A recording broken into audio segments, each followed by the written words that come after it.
Hi everybody, welcome back to the Novelist. You may or may not remember last time, when we first got started with this game, we obviously snooped into everyone's lives, because we're creepers like that. And we helped Dan with his writer's block, because he obviously can't remember simple things that he writes down in notebooks. And yeah. And then we also had him compromised by sharing a little wine with his wife, because, you know, that's always cool. Getting drunk with your ladies, getting drunk with your family members, your loved ones. So let's go ahead and continue.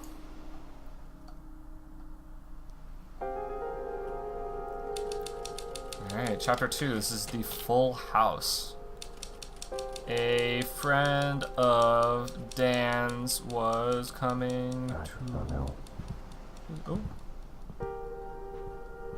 What? I hear people. Alright, so step 1.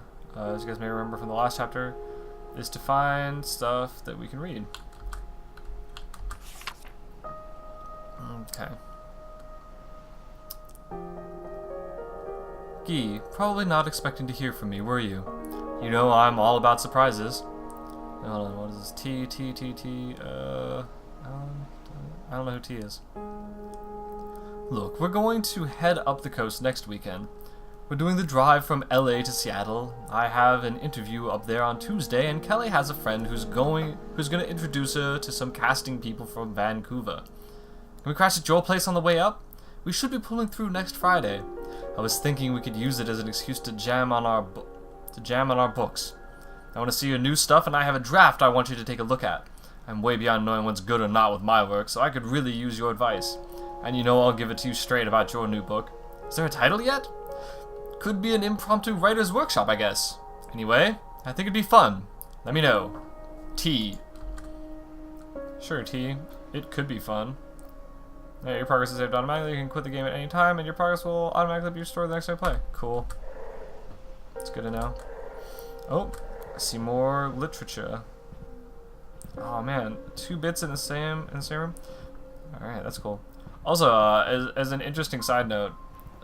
From having listened to the developers talk about this game, all of these little like bits and pieces that we're finding everywhere, like these things, are randomly generated where they are within the house. So you have the same letter in every chapter, but where it shows up can be completely randomized.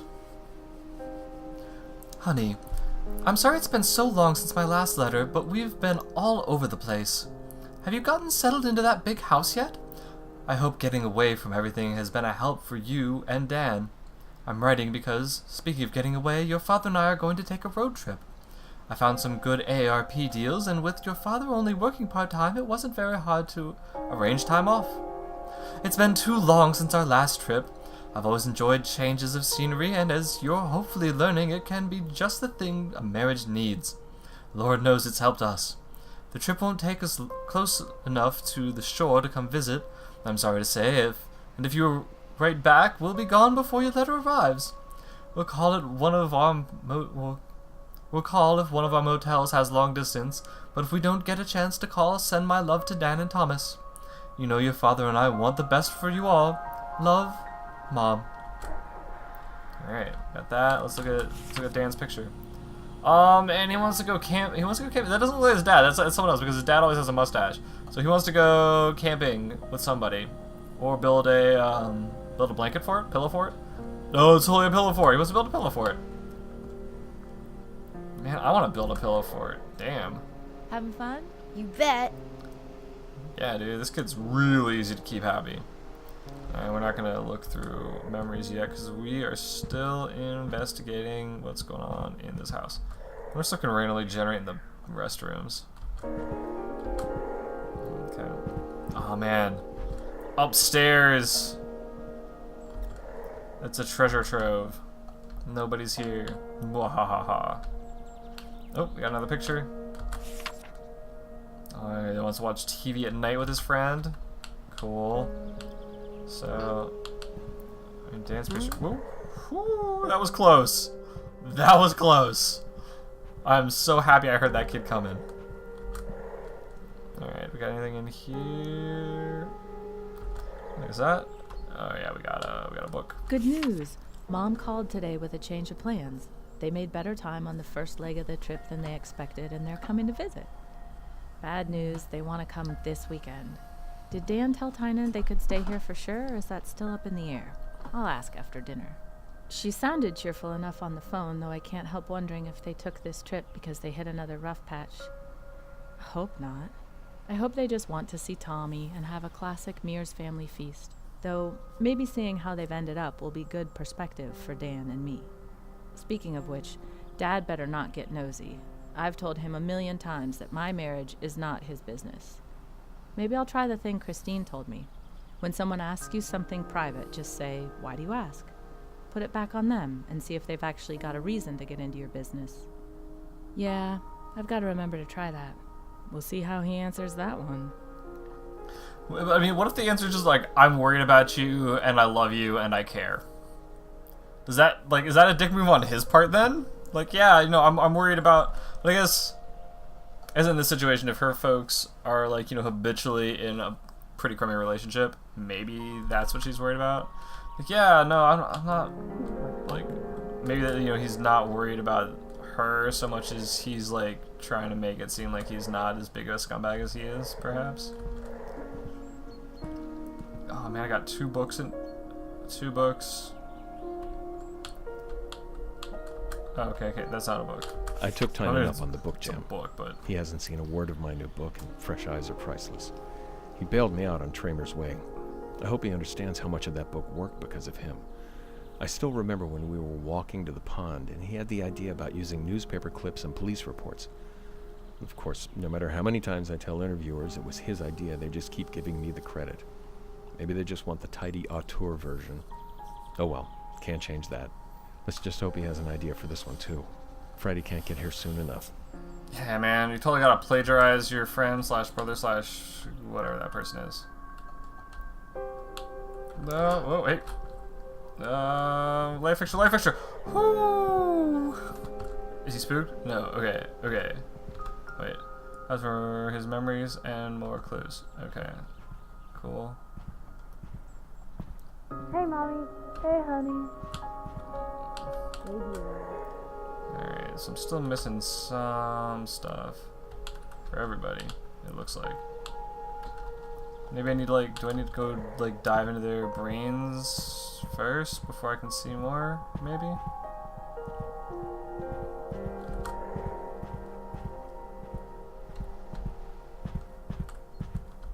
Hey, buddy.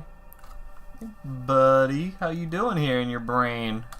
How's your brain feeling today? Nothing in here.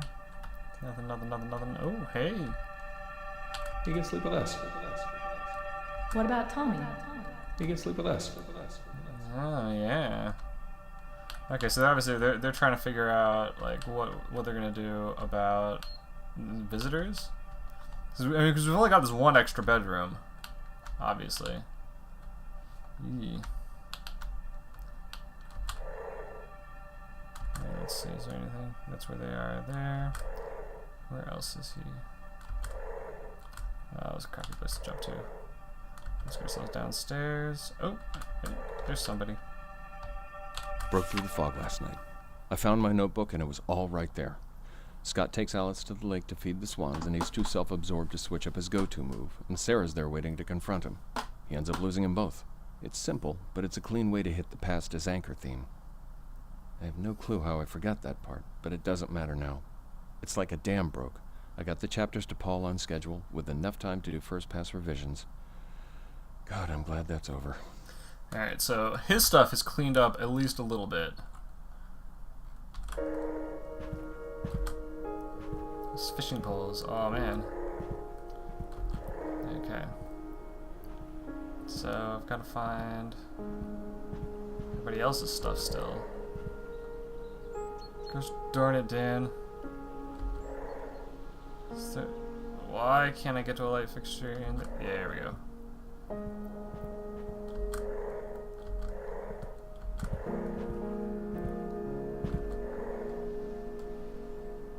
Nothing. I seriously, like, because I still need something for, is it Alice? Alice, the wife? I still need at least one thing for the wife. Yeah. I got that. I've looked at a bunch of Tommy's stuff. Maybe it's like maybe I'm at the read their thoughts time. Oh no, that's right. That's right. Where is? She's got. Yep. Good. All right. Whoa, whoa, whoa, whoa. Back in. Back in. Whew. Gotta be careful. Don't want to get seen. If we spook him, we can't compromise with him. Alright, so what's this say? Check sofa. Call Chamber of Commerce. Hotels in town? Double check T&K trip when Dan gets back. Alright. Dan better keep his mouth shut about what? Okay, let's see what we got in here. Oh. I thought Tommy was sleeping with us. I'm checking to see if this is a fold-out. Alright. That's cool. That would be super awesome. I mean, I'm pretty sure that no one really ever wants their kids to sleep with them. That would kind of suck. Oh. I knew we should have eaten something with the wine last night. My head is killing me. It would have been worse if Dan hadn't come down to help me finish it, though. I didn't expect to see him, but he does have a way of surprising people. I wish we'd had a full night together, but maybe we can do that soon. I'm glad we got even a little time to catch up. We only got through the first side of the record, but we talked about the studio and my new painting, which was nice. It's good to know he's at least trying. Yeah, Dan's trying to be a good guy. Okay, so is there any more places? Any more feels in this area? Oh. No Tommy. She's not even thinking about Tommy at all. Come on, lady. I mean, okay, obviously a little bit, but not like super a lot. Okay. So. Whoa, look at that! Look at that! No, See? no, no! Oh crap! That's right. That's right. That's right. Come on, give me something. Come Something. back. Whoo! Oh man, see I'm that's gonna get you. that's unfair. I was like, oh man, that kid. Oh cripes. That's also really scary. Like it just sort of like whiting out on me. Man, I almost had the it. ugly sweater, mom and dad guys. Really? You don't need anyone's help to do that. Linda, Tommy, whatever your name is. Okay. So Tommy, I need to somehow ambush at this point. Is he playing in here? So I can flicker those lights. Messed up again. Like, boys. And then be like, I'm in your brain, kid! Yeah! Oh, snap, that was a good one. He just wants to hang out with his dad. I totally have to pick him this time, because I compromised for Linda last time. Can Davy sleep over? Let me call his mommy. Oh, he wants to have a sleepover. Oh, that's what I want to do. That's what I wanted to do. Use the blue sheets to make a sofa for it. Why yeah. do that? Can't beat me. I don't even know where blue sheets are. What? Hey, hun. What you doing? Racing. Okay.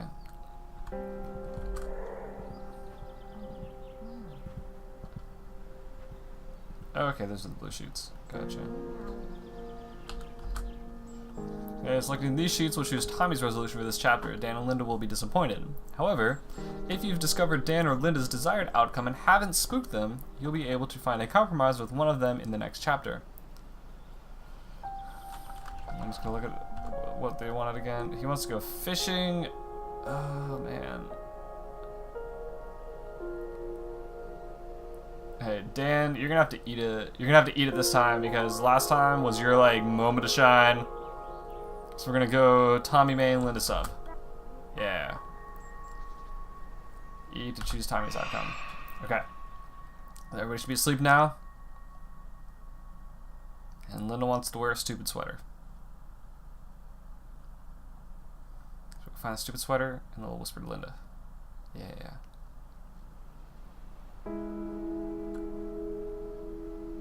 Oh right, and we get to investigate the house. From the desk of Harold Baxter, January 17th, 1948.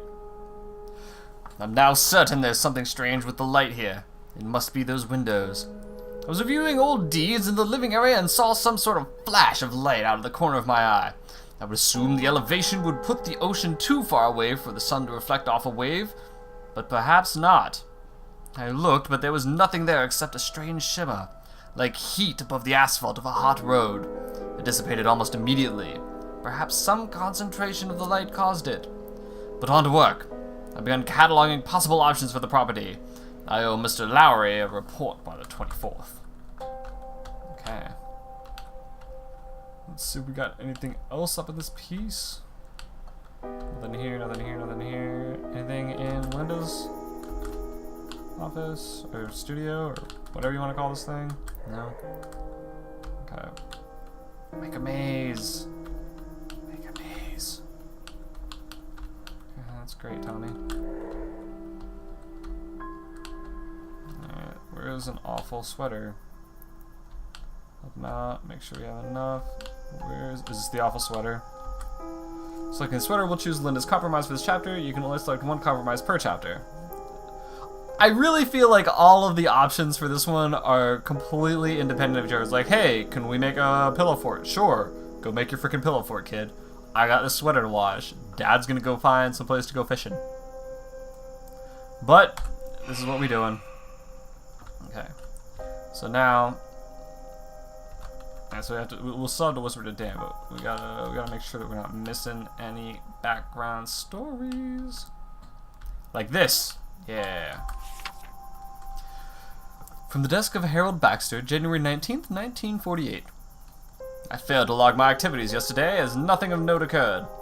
There have been no tricks of the light for 2 days, and I've grown certain that the ones I saw were reflections from the ocean, improbably reaching the house. I've been able to focus on the task at hand, and am suitably pleased with the condition of the property.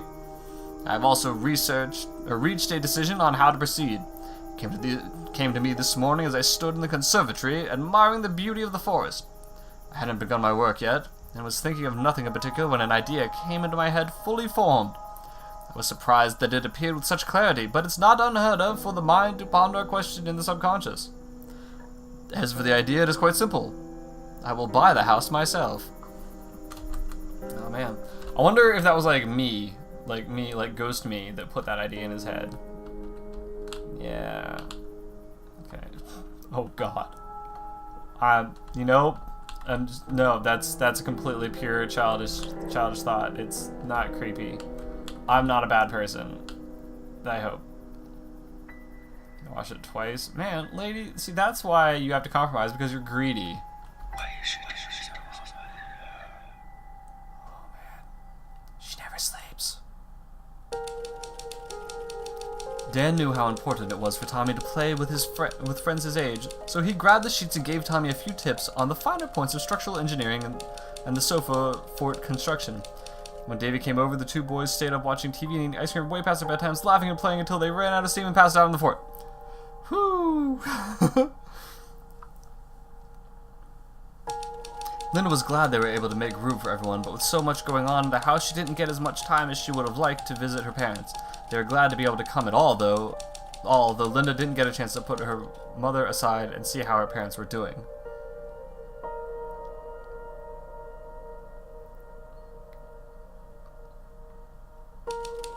Dan hated missing a chance to get feedback on his book, and he found the company distracting. He tried to work through the commotion, but he never got into a rhythm. He couldn't even focus long enough to do small corrections, so instead he accepted the role of selfless host and spent the weekend running errands, not working. It's the weekend, man. You gotta take a break. You gots to take a breaks on the weekends.